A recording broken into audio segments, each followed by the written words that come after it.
UKLO 1 year masters. No IELTS required up to 5 years visa. High visa success rate. Cinema తీసి సమాజ వర్గంలాగా hit ఇద్దాం నేను ఆలోచించట్లా. సేఫ్గా బాహుబలి లాగా తీద్దాం, లేకపోతే కేజీఎఫ్ లాగా తీద్దాం. పులిని చూసి నక్కవా తిట్టుకోవడం.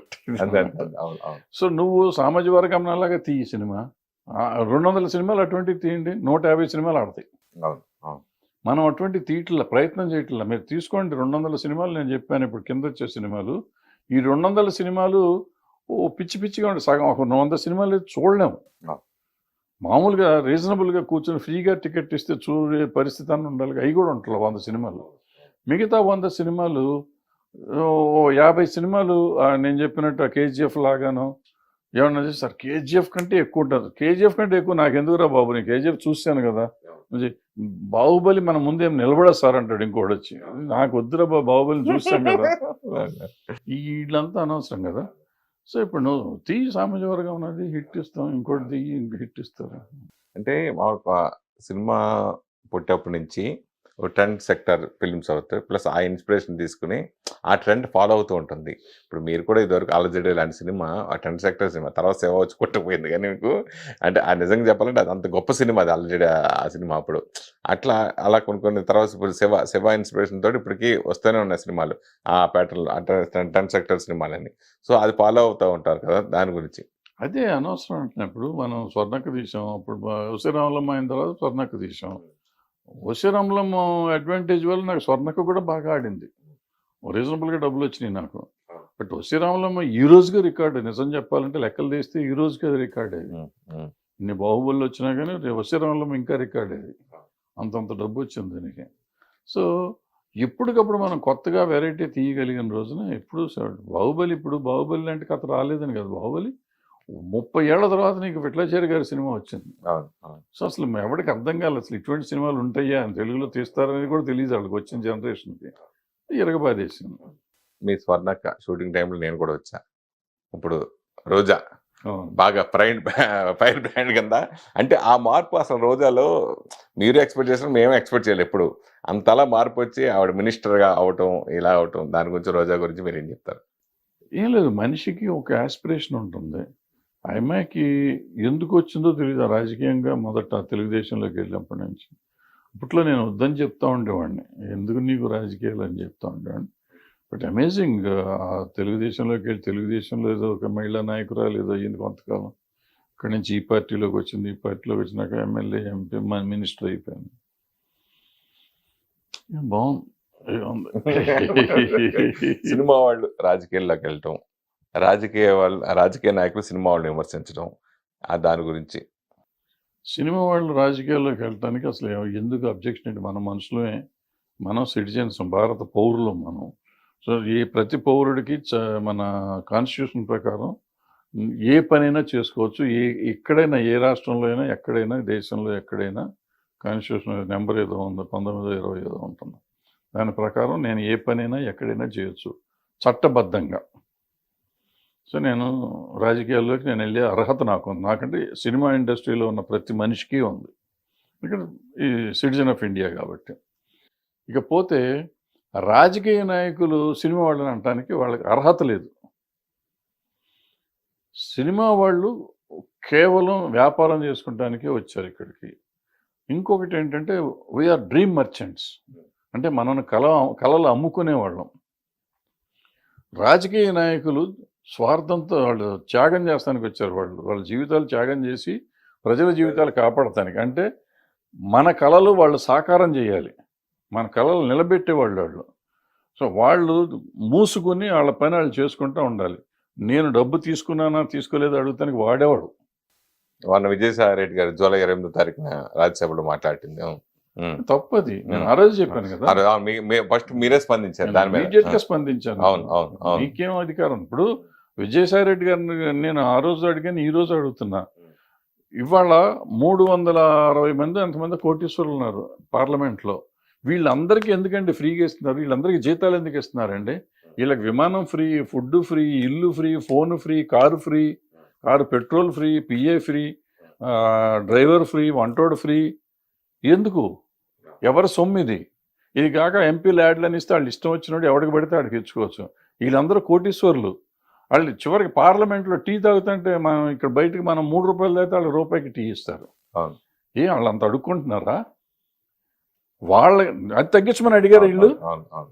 ఏమండి మేమంతా కోటీశ్వర్లం. ఇప్పుడు ఆయన ఏమన్నాడు, మన ప్రజల సొమ్ముతో సినిమాలు తీసేసుకుంటున్నారు వీళ్ళు, సినిమా వాళ్ళు 100 కోట్లు తీసుకుంటున్నారు కాబట్టి వాళ్ళు కన్సిడర్ చేసి వాళ్ళు తగ్గించాలి రెమ్యునరేషన్. నేను అడుగుతున్నా, ఇప్పుడు మా సొమ్ముతో మీరు అందరూ దీంట్లో తింటున్నారు, ప్రతి రూపాయి ఫ్రీగా తీసుకుంటున్నారు.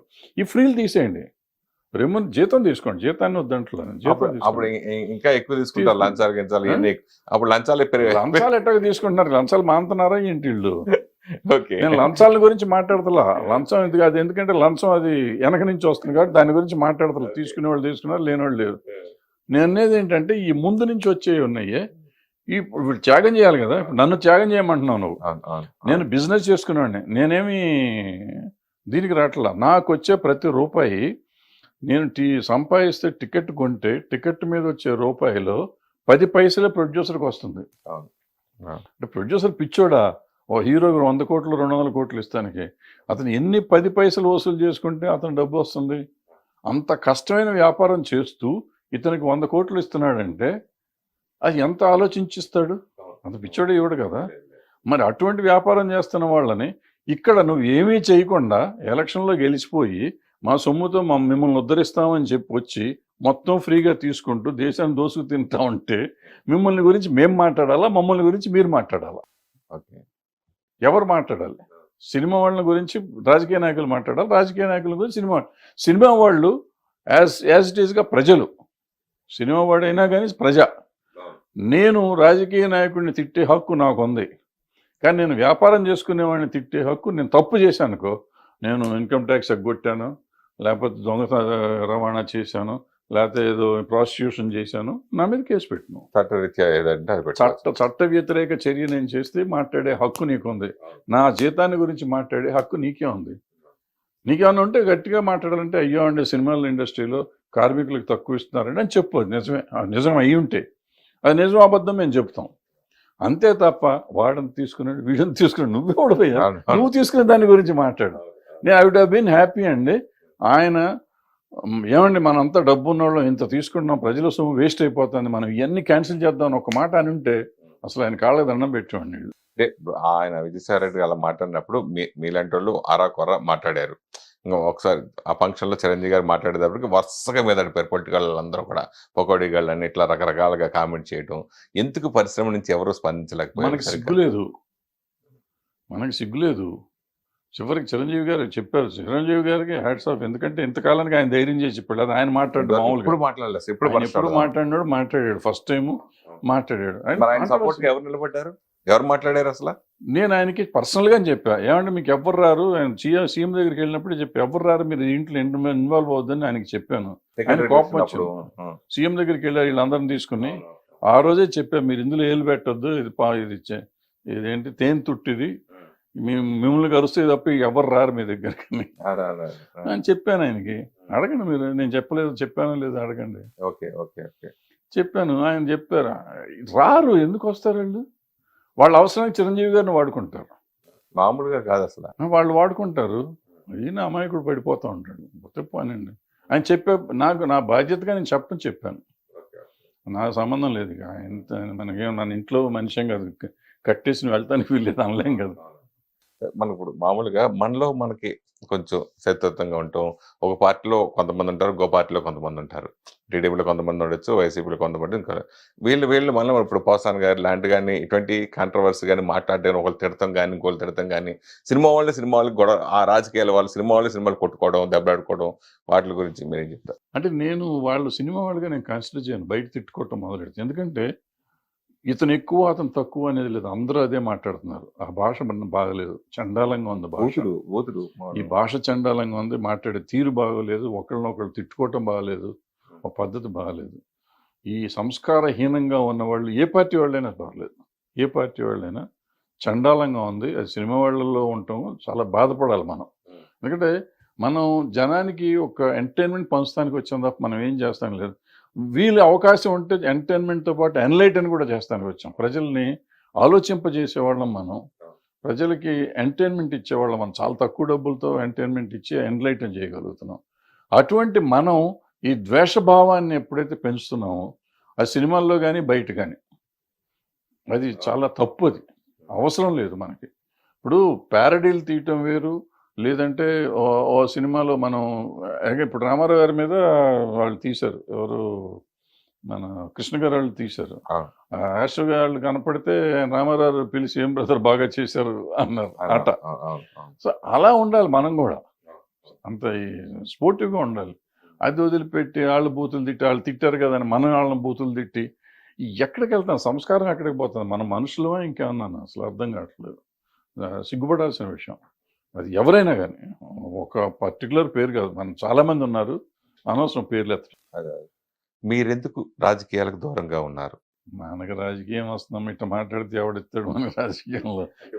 ఎవరు పార్టీ సపోర్ట్ గాను అంటే ఒకటిగా ప్రాబ్లం ఏంటంటే నా ఇష్టాలు ఉంటాయి నాకు. ఇప్పుడు నేను ఫర్ ఎగ్జాంపుల్ నేను చెప్తాను, ఇప్పుడు చిరంజీవి గారి విషయం నాకు చెప్పాను, నేను ఇది రైట్ అని చెప్పాను, అది తప్పు అని చెప్పాను.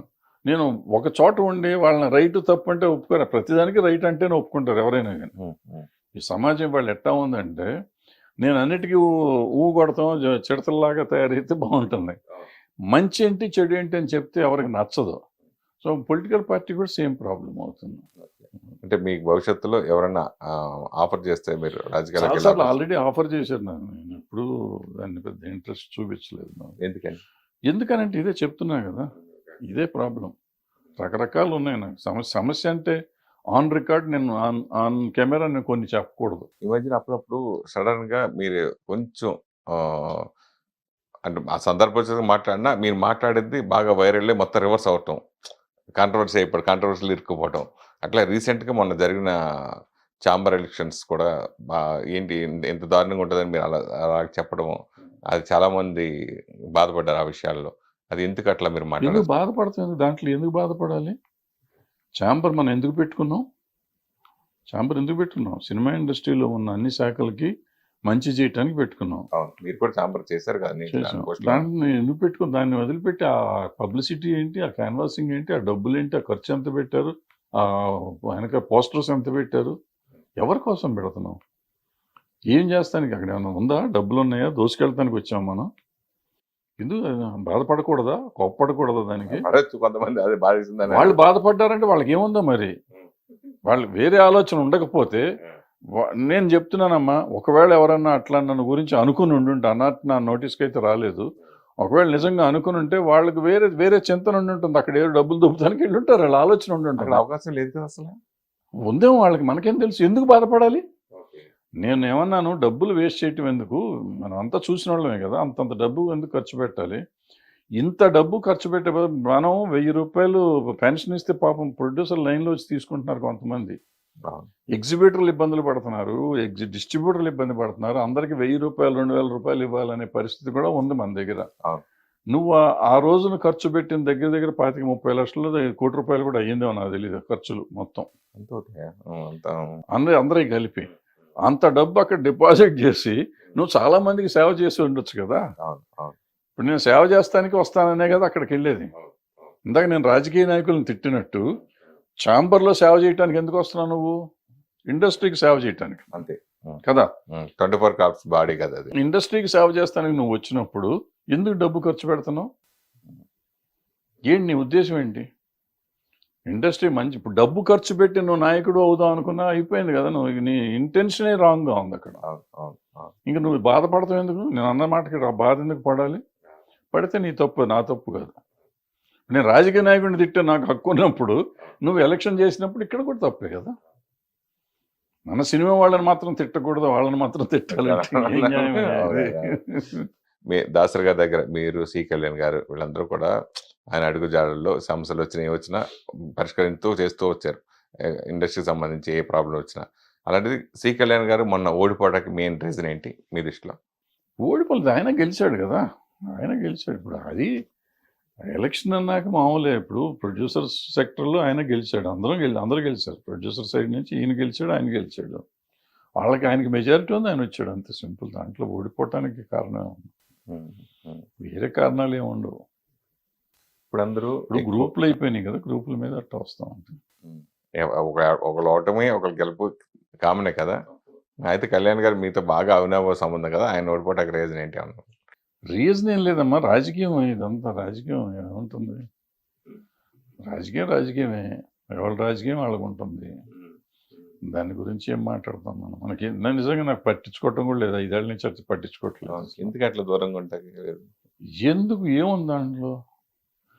నేను ప్రొడ్యూసర్ ఛాంబర్ ప్రెసిడెంట్గా చేశాను. అవును, నేను చేసినప్పుడు దగ్గర దగ్గర 5-6 జీవోలు తీసుకొచ్చాం. అప్పుడు వెళ్ళి గవర్నమెంట్ చుట్టూ తిరిగి సబ్సిడీలు రావాలి, ఆ రోజుకి ఈ రోజుకి రాలా, ఇంకొక 3-4 కోట్ల అంత సబ్సిడీలు రావాలి మనకి. దానికి కూడా అప్పుడు ప్రయత్నం చేస్తా ఉన్నా, ఆల్మోస్ట్ అయిపోతున్న టైము.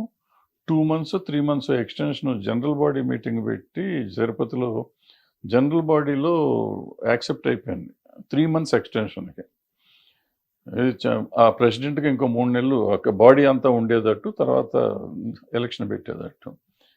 అక్కడి నుంచి తిరిగి వచ్చాం, తిరుపతి నుంచి తిరిగి వచ్చినాక కొంతమంది పెద్ద మనుషులు అంతా కలిసి రాత్రి హడావిడి చేసి 1 week or 10 days నోటీస్ ఇవ్వాల్సిన దాన్ని కూడా బైపాస్ చేసి జనరల్ బాడీ మళ్ళీ పెట్టి ఎలక్షన్ పెట్టి తీరాల్సిందే, బరదాస్ దిగిపోవాల్సిందే అని చేశారు. సరే, నన్ను దింపేశారు. నన్ను దింపితే నాకు ఊడిందేం లేదు, నాకు పోయిందేమన్నా ఉందా? పోనీ సబ్సిడీ తెచ్చారు, ఈ రోజుకి రాలా. ఓకే, పాపం చాలా మంది అలా బలైపోయారు. 40 మందికి రావాలి 3 కోట్లు. ఇప్పుడు ఒక ప్రొడ్యూసర్ గారు వెళ్ళి కోర్టుకి వెళ్ళి ఆయనకు ఆర్డర్ వచ్చింది, 52% ఆంధ్ర గవర్నమెంట్, 48% తెలంగాణ గవర్నమెంట్ ఇవ్వాలని. ఆ జీవో చూసినాక నేను ఒక స్టేట్మెంట్ ఇచ్చి, ఈ రోజు వరకు ఎవరు ఇవ్వాలా, ఇంకా ఎవరు మాట్లాడతలా. నేను 3 సార్లు చెప్పా దీని గురించి. ఆ గవర్నమెంట్ ఈ గవర్నమెంట్ అడితే 2 కోట్లు 2.5 కోట్లు అవుతుంది అంతే. ఓకే, ఈ 2 కోట్లు అనేది పెద్ద విషయం కాదు. వీళ్ళు ఇన్ని కొట్టుకునే బదులు మొన్న ఎలక్షన్లో ఖర్చు పెట్టిన డబ్బులు వీళ్ళకి ఇవ్వచ్చు, లేదనుకుంటే ఆ సీఎం దగ్గరికి ఈ సీఎం దగ్గరికి వెళ్ళి డబ్బులు ఇప్పించవచ్చు. 2 కోట్లు వాళ్ళకి పెద్ద అమౌంట్ కాదు వాళ్ళ గవర్నమెంట్కి. ఇటువంటివి చేయాలి కదా. ఏమీ చేయకుండా ఎదవ రాజకీయం చేసి వాడు ఉండకూడదు వీడు ఉండకూడదు, వీడిని నాశనం చేద్దాం వాడిని నాశనం చేద్దాం అనుకునే వాళ్ళు ఉన్న సమాజంలో మనం ఎందుకు దూరాలు ఏలెందుకు పెట్టాలి? నాకు అవసరం లేదుగా. ఇప్పుడు నేను చెడు చేస్తా అంటే నన్ను పంపించేయి, నేను మంచి చేస్తా అంటే మంచి చేస్తున్నాను వద్దనుకుంటే. ఆ రోజు ఆన్లైన్ చేయించాను నేను జియో, ఇది ఆన్లైన్ సేల్స్ ఉండాలని చెప్పి. ఆ రోజు ఆపారు. సబ్సిడీ కాదు, మన టికెటింగ్, ఆన్లైన్ టికెటింగ్. ఆ రోజు అప్పుడు నేను జియో తెచ్చేసాను ఆ రోజు. ఆ జియోలో అది మాత్రం పార్టిసిపేట్ చేయకుండా, అది ఇది చేయకుండా ఆపారు దాన్ని. ఇవాళ దాని గురించి మాట్లాడుతున్నారు. ఏంటి ఇదంతా? సో ఇటువంటి వాళ్ళ గురించి మనం ఎక్కువసేపు మాట్లాడుకోవటం, ఎక్కువ చేయటం అవసరం. అంటే ఇప్పుడు ప్రతి ఒక్కరికి ఒక ప్యాషన్గా అనుకోవచ్చు, లేదని అనుకోవచ్చు. మెయిన్ ఏంటంటే అన్నీ ఇప్పుడు పాన్ ఇండియా సినిమాలు అయిపోయినాయి బాగా ఎక్కువ.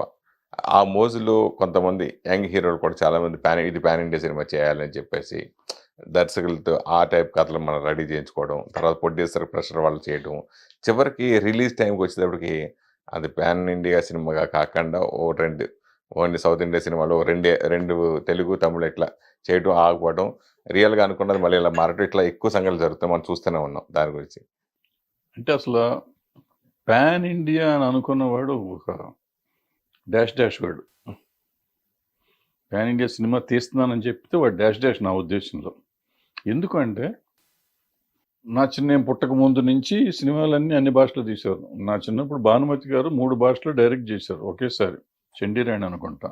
హిందీ, తెలుగు, తమిళ్ డైరెక్ట్ చేసి మొత్తం నీకు ఉండాలి, నా దగ్గర ఇస్తాను నేను. భారతదేశం అంతా, అఖండ భారతదేశంలో రిలీజ్ అవుతున్నాం చిత్రం అని చెప్పి ఆ రోజు 52, 54 ఎప్పుడో ప్రాంతంలో. అంటే అది పాన్ ఇండియానే అర్థం. మాయాబజార్ పాన్ ఇండియానేగా. పాతాళ పేరు హిందీలో ఆయన ఎన్టీ రామారావు చేశారు. అవును.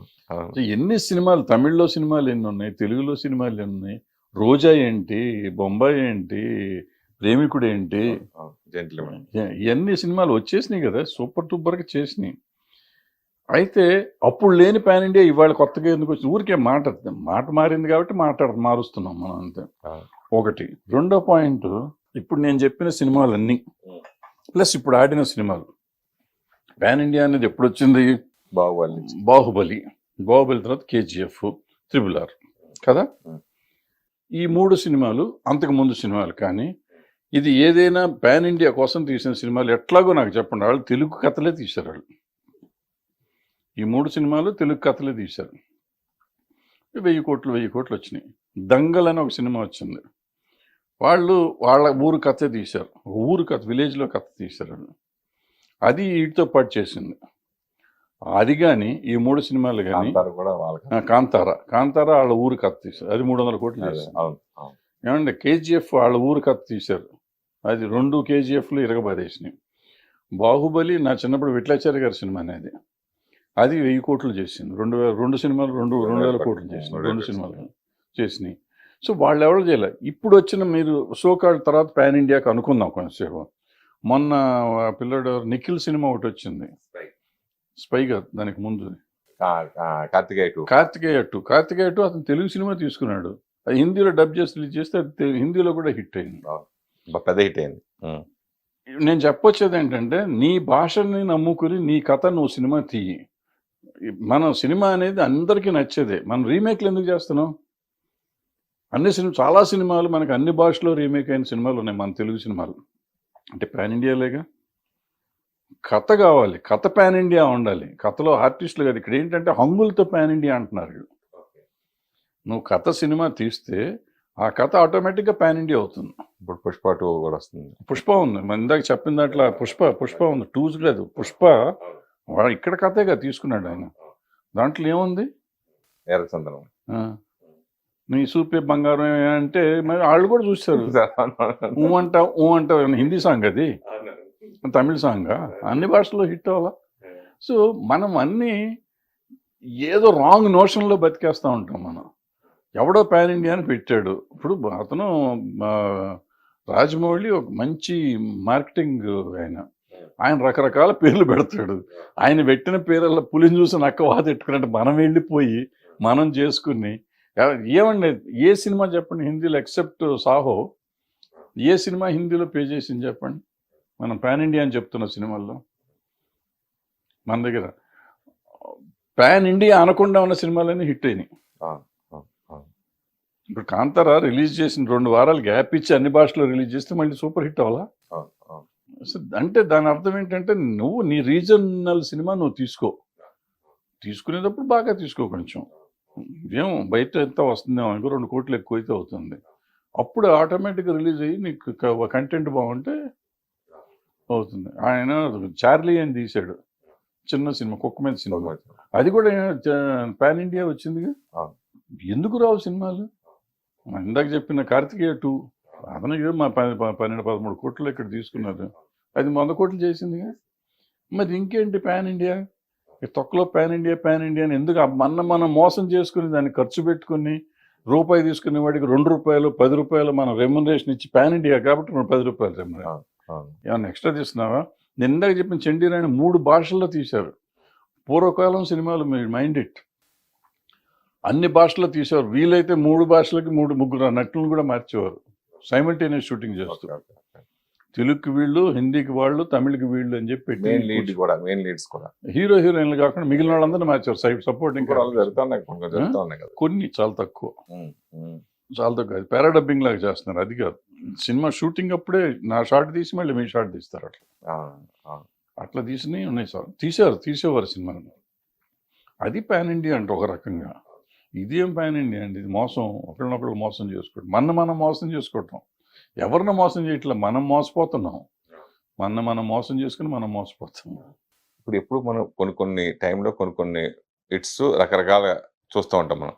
కానీ ఈ సంవత్సరం పర్టికులర్ వచ్చేసరికి బలగం చిన్న సినిమాగా రిలీజ్ అయ్యి పెద్ద హిట్ అవ్వటం, ఇప్పుడు సామాజ వర్గమన, ఇప్పుడు బేబీ సినిమాలు, ఇలా మీరు కూడా చిన్న సినిమాలుగా చేసిన సినిమాలు పెద్ద సక్సెస్ కొట్టారు చాలా సినిమాలు. సో ఇప్పుడు ఈ సంవత్సరంలో ఈ 3 సినిమాల గురించి మీ అనాలిసిస్? ఏం లేదు, ఇప్పుడు సామాజ వర్గమన చక్కగా ఫ్యామిలీ సరదాగా ఉంటుంది. మొత్తం ఫ్యామిలీ కూర్చొని చూడొచ్చు. ఫుల్ ఎంజాయ్మెంట్ సినిమా ఆడింది. బలగం లాంటి సినిమా అసలు ఆలోచనే లేదు.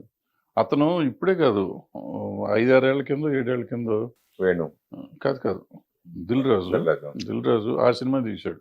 దిల్ రాజు శతమానం భవతే తీశాడు, నేషనల్ అవార్డు కొట్టాడు. నేషనల్ అవార్డు కొట్టాడు. అదే సినిమా ఆ రోజునే వచ్చింది కదా సినిమా. ఫ్యామిలీ, అది అవుట్ అండ్ అవుట్ ఫ్యామిలీ. ఆ రోజున అది చేయలేదు కాబట్టి వాళ్ళు చేసి ఉంటే అది నా ఉద్దేశంలో అది కూడా పాన్ ఇండియా సినిమా అయ్యి ఉండేది. చేయలేదు వాళ్ళు. So family subject. ఇప్పుడు ఇది వచ్చేటప్పటికి ఫ్యామిలీ, అది ఆ రోజున సూపర్ హిట్ అయింది. ఆ తర్వాత ఇది మళ్ళీ ఫ్యామిలీ సబ్జెక్ట్ వచ్చింది. ఇది కొత్త ఆర్టిస్టులను పెట్టి మొత్తం తెలంగాణలో ఉన్న ఆ చావు మీద వచ్చే ఇది ప్రతి ఇంట్లో జరుగుతుంది. తెలంగాణలోనే కదా, ఆంధ్రాలో కూడా అదే జరుగుతుంది.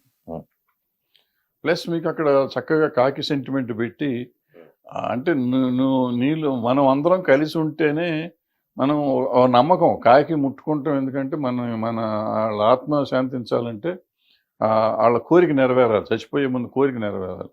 ఆ కోరిక ఏంటంటే అందరూ కలిసి ఉండాలి. చాలా అద్భుతమైన కాన్సెప్ట్. సో ఇప్పుడు మనం అందరం కొట్టుకు వస్తున్నాం, రోజు తెల్లారలేస్తే కొట్టుకోవటమే కదా. కలిసి ఉండాలని చెప్తే సంభవ్ ఎక్కడో కనెక్ట్ అయ్యారు పబ్లిక్. ఎందుకంటే మన ఇళ్లలో ఎవరన్నా చచ్చిపోగానే మన ఆస్తుల కోసం కొట్టుకోవటం ఇవన్నీ మామూలు రొటీన్ కథలే. అది చూసేసరికి ఒకటికాడికి ఒక చిన్న షాక్ వచ్చింది. లేకపోతే ఆంధ్రాలో ఆడతాం ఏంటి, తెలంగాణ సినిమా కదా, ఆంధ్రాలో ఎందుకు ఆడింది, ఆంధ్రాలో సూపర్ హిట్ కదా అది. సో అట్లా అది వచ్చింది. ఈ తర్వాత బేబీకి వచ్చేటప్పటికి ఇవాళ సమాజంలో జరుగుతుంది, ఈ అమ్మాయిలు ఏమి రెక్లెస్గా ఉంటున్నారు అనేదాన్ని వాళ్ళు కళ్ళకు కట్టినట్టు చూపించినట్టు అనిపించింది. వాళ్ళకి అనిపించింది. అది రైటా తప్ప అని డిస్కషన్కి వెళ్తే అది వేరే సంగతి. వాళ్ళకి అనిపించింది, వాళ్ళు చూసారు, విపరీతంగా ఎగబడి చూసారు. ఫ్యామిలీతో వెళ్ళి చూసే సినిమా అనిపిస్తుంది అసలు. అదే మామూలు చూస్తున్నాక ఇంక మనం ఎవరు అండి కామెంట్ చేయటానికి.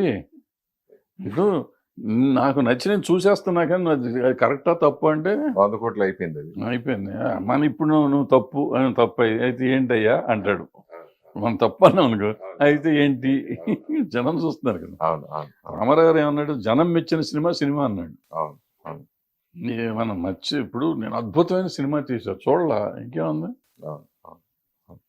గుడ్ సినిమా ఉండటం కాదు, గుడ్ సినిమా కాదు, జనం చూసే సినిమా. అప్పట్లో పైరసీ వస్తుంది, సినిమా ఇండస్ట్రీ అయిపోయింది, లేదంటే వీడియోలు ఇలా కాపీ పడుతున్నాయి, ఇట్లా ఇప్పుడేమో ఓటీటీ వచ్చేస్తుంది, సినిమా క్లోజు, ఇలా అనుకునే టైంలో ఇలా సినిమాలు సక్సెస్ అవ్వడం అనేది ఇంకెందొచ్చిన సినిమా అనేది ఎప్పుడు బతికే ఉంటుందంటారా?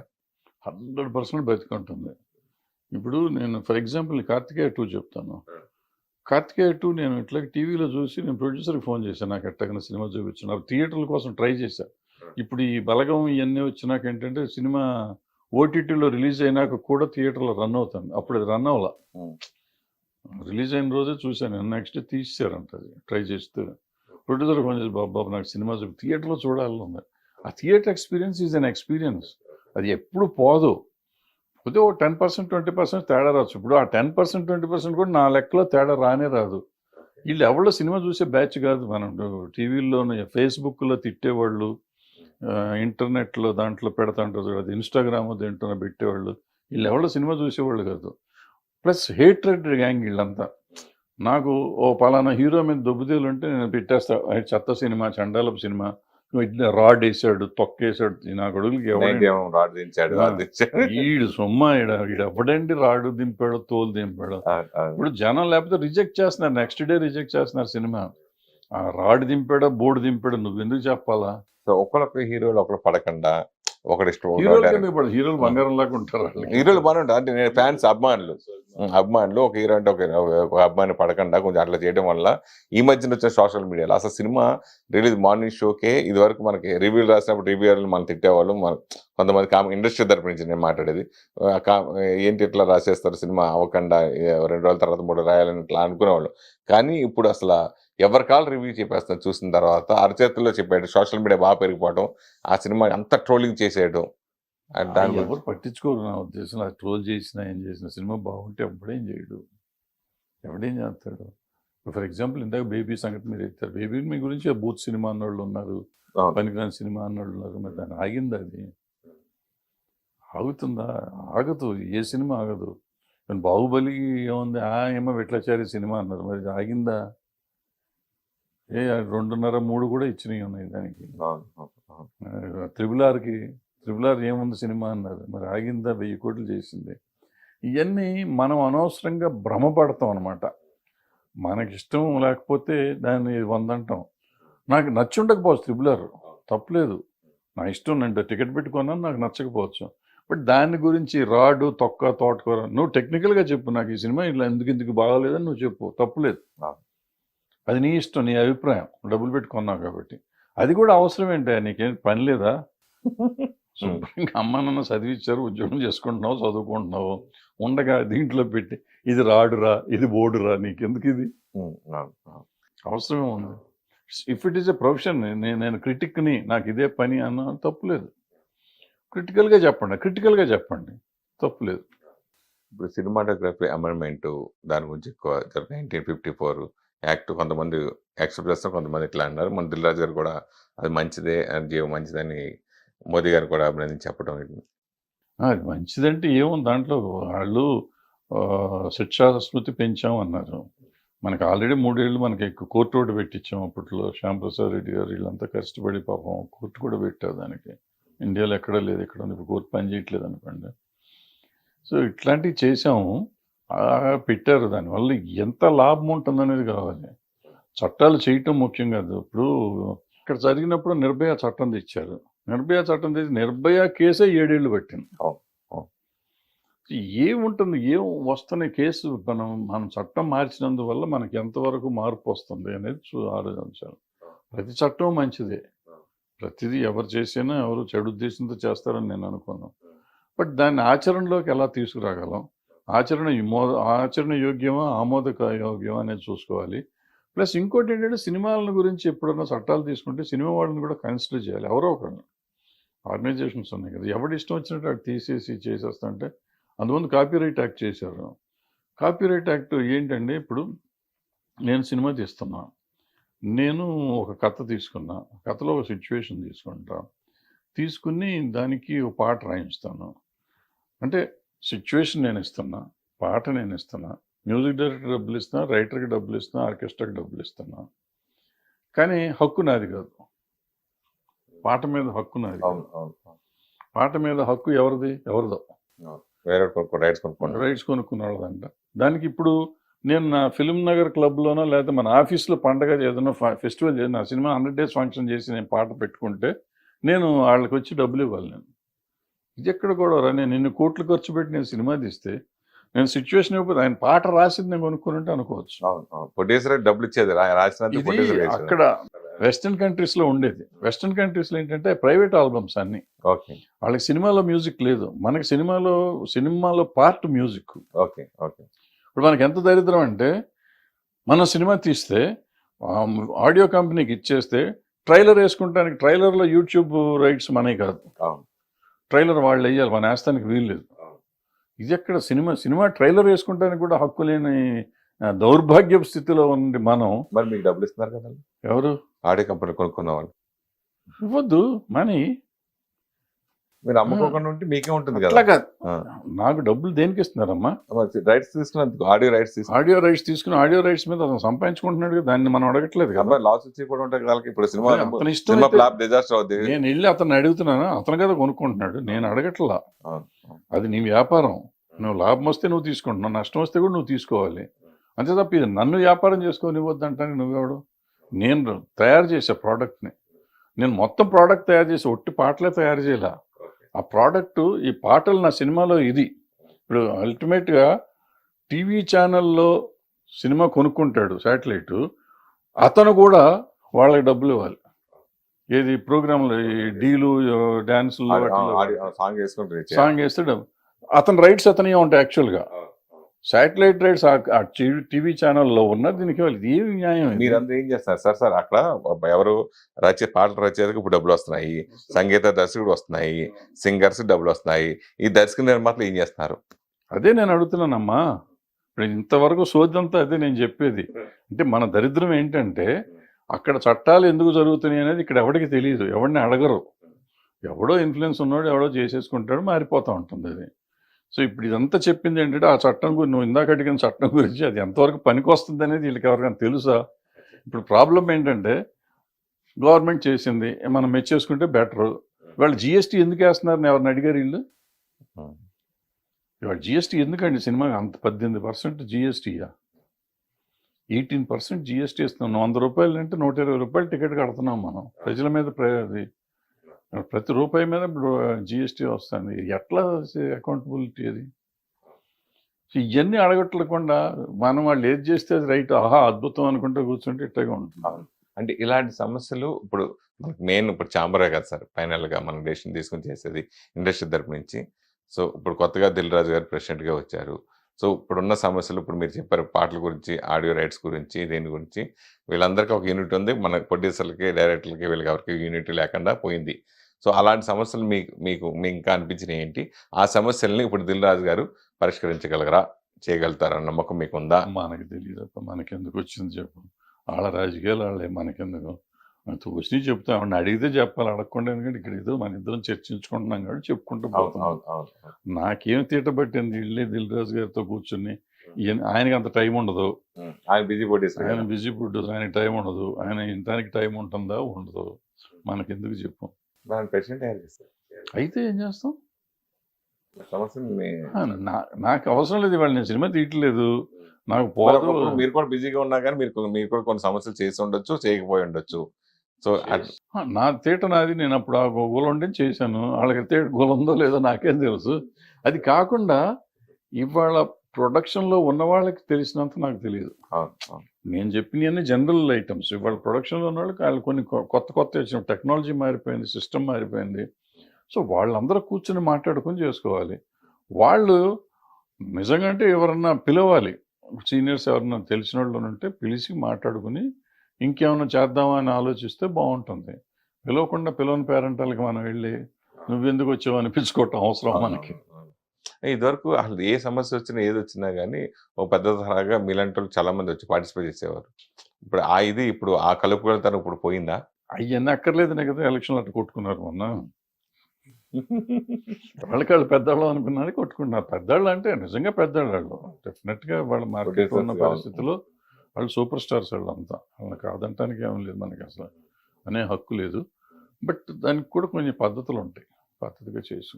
ఇప్పుడు దాసరి గారు ఉన్నప్పుడు కూడా మీరు కొన్ని సమస్యలు ఆయన దృష్టికి వెళ్ళకుండానే, ప్లస్ ఆయనే మీకు అప్పచెప్పారు కొన్ని సమస్యల్ని.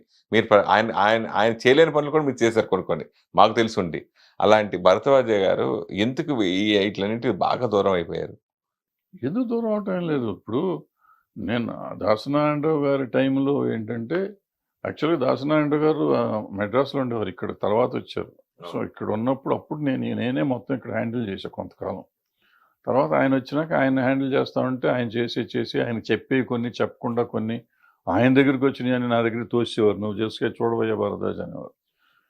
సో అట్లా చేసేవాళ్ళం, పని ఉంది కదా. అంటే నేను అడిగా ఒకరోజు గురువుగారు అసలు మనకెందుకు, మనకి అర్థం అవ్వట్లేదు, కానీ మనం ఇక్కడ మాట్లాడుతా అంటే మన ముందు డోర్ వచ్చినప్పుడు కాళ్ళు మొక్కుతున్నారు మీకు, పర్టికులర్గా ఆయన కూర్చోబెట్టి అడిగా.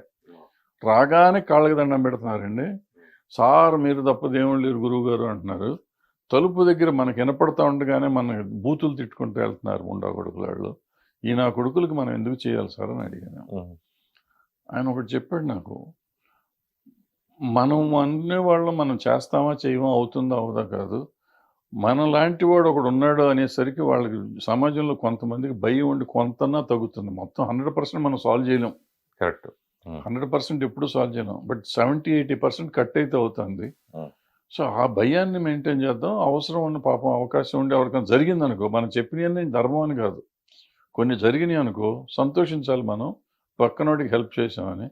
మనకు అవకాశం ఉండి మనం చేయకపోవటం మనం ద్రోహం చేసుకోవటం అని చెప్పి ఆయన చెప్పాడు. నాకు అది మంచిది అనిపించింది. అందుకని ఆయన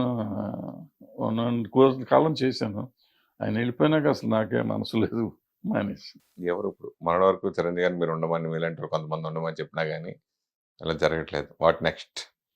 అక్కర్లా, ఎవరు ఉండక్కర్లా. ఇప్పుడు దాసనారాయణరావు గారు ఏమన్నా మనం సెలెక్ట్ చేసుకుంటే అయ్యాడా, ఎలక్ట్ చేసుకుంటే అయ్యాడా, అది కుదిరే పని కాదు, ఎవరు అవ్వలేరు. చిరంజీవి గారిని మనం అడిగామంటే, చిరంజీవి గారిని నేను ఎందుకు అడిగానంటే దానికి కారణం ఉంది. ఎందుకంటే దాసనారాయణరావు గారిని నేను దగ్గరగా చూశాను ఈ పర్టికులర్ విషయాలు, మిగిలిన విషయాలు కాదు. దానికి ఒకటి స్తోమత ఉండాలి, 2 కంట్రోల్ ఉండాలి. కంట్రోల్ అంటే మనం అప్రోచ్ అవ్వగలిగే తాహత ఉండాలి.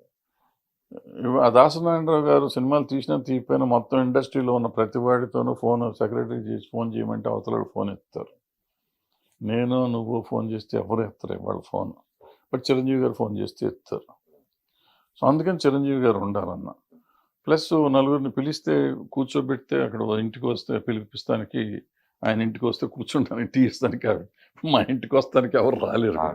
సో ఇవన్నీ మన వరకు మనం తాహత లేదు, స్తోమత లేదు, తాహత లేదు. ఒకటి 2 పాయింట్లు. ప్లస్ ఏంటంటే ఈ మూడోది ఒకటి ఉంది, నాకు అవగాహన ఉంది వీటన్నిటి మీద, ఇండస్ట్రీ మీద. సో బట్ చిరంజీవి గారు లాంటి వాళ్ళు చూసుకుని ఎవరినో, నన్ను, కళ్యాణ్, మన సిసిసి అప్పుడు మమ్మల్ని అందరినీ పిలిచేట్టు చేశారు. అట్లా కోపప్ చేసుకుని చేయగలిగితే బాగానే ఉంటుంది అనే ఉద్దేశం నాది.